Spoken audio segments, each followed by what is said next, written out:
teoretický problém manželstva troma pohľadami. Prečo neexistuje manželstva troma pohľadami?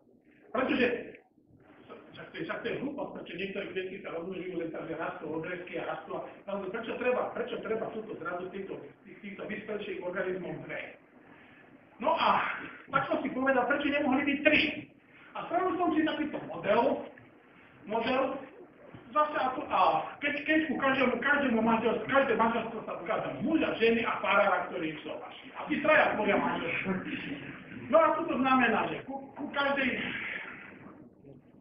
každá žena je v jednom manželstve, každý muž je v jednom manželstve, každý farár je v jednom manželstve. Ale som sa dočítal vnútri kniha, že toto úloha takáto má MP ťažká, teda že nemá jednoduché riešenie. A to je dôvod, prečo takéto organizmy, ktoré mali tri pohlavia, vyhnuli. No. Homosexuálne manželstvo. Prichádza do módy teraz a teraz by mali týto duhový pochod. Tak teraz ide problém. Tuto máme krát, kde máme vrcholí jednotlivých adeptov na to manželstvo. A teraz môže každý, takže môžeme urobiť také riešenie. Máme problém párovania alebo párenia.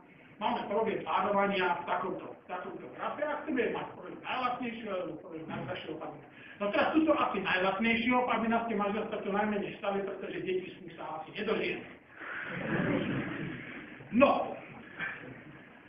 Chodného cestujúce by som tiež niečo chcel povedať. Úloha je ťažká a máme niekoľko metód na riešenie tejto. Jedna metóda je metóda spojenia kostry, ďalšia metóda je metóda kostry a párenia.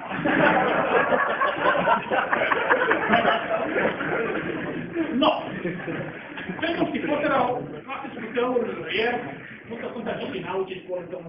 Tak som si vypísal, že existuje tam antagonistický konflikt, súboje, neantagonistický konflikt, dilema väzňa je, že či mám udať toho svojho súväzňa, alebo či máme držať spolu. To však fiktívne hry, nekooperatívne hry, že nespolupracujem v kooperatívne hry, že spolupracujem teraz kooperatívna hra v Českom parlamente, kto s tým, hry hráčovi, inteligentnými hráčmi hry proti prírode. A tak šiaľké rôzne veci sú tam. Rozumie tomu pán doktor Beško, pán Lucin Beško. Sexuálne hry. Štandardná teória hra predpokladá aspoň dvoch hráčov. Zatiaľ, čo pri sexuálnych hrách je mnohokrát raz vystačí aj sám. Účastník tých sexuálnych hrách je trest.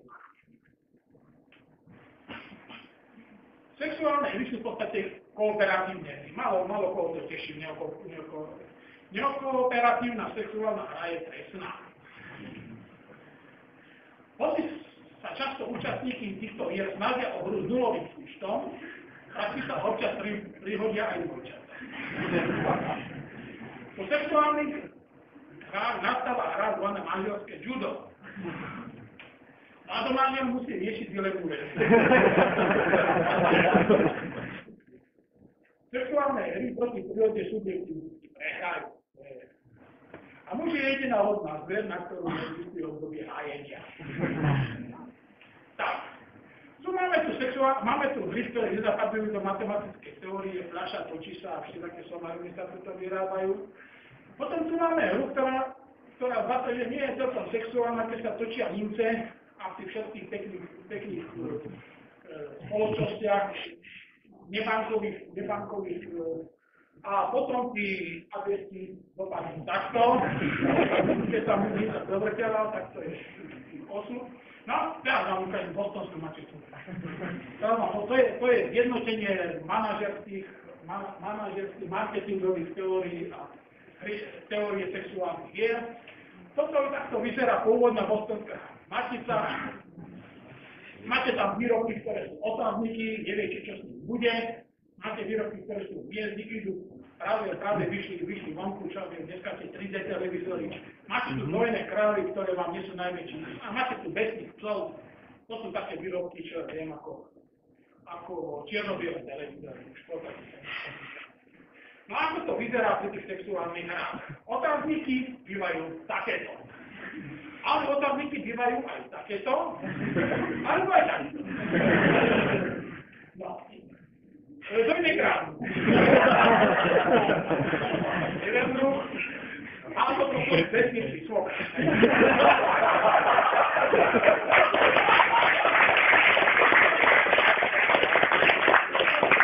Jedné kravy môžu byť aj mužského rodu, a to také rôzny. Takže v podstate odvieda sa to hovoriť nedá. No a teraz, ja som na konci si dovolil dať algoritmom, aký by ste mali aj pri týchto hierarchiách, tak najprv diplom, potom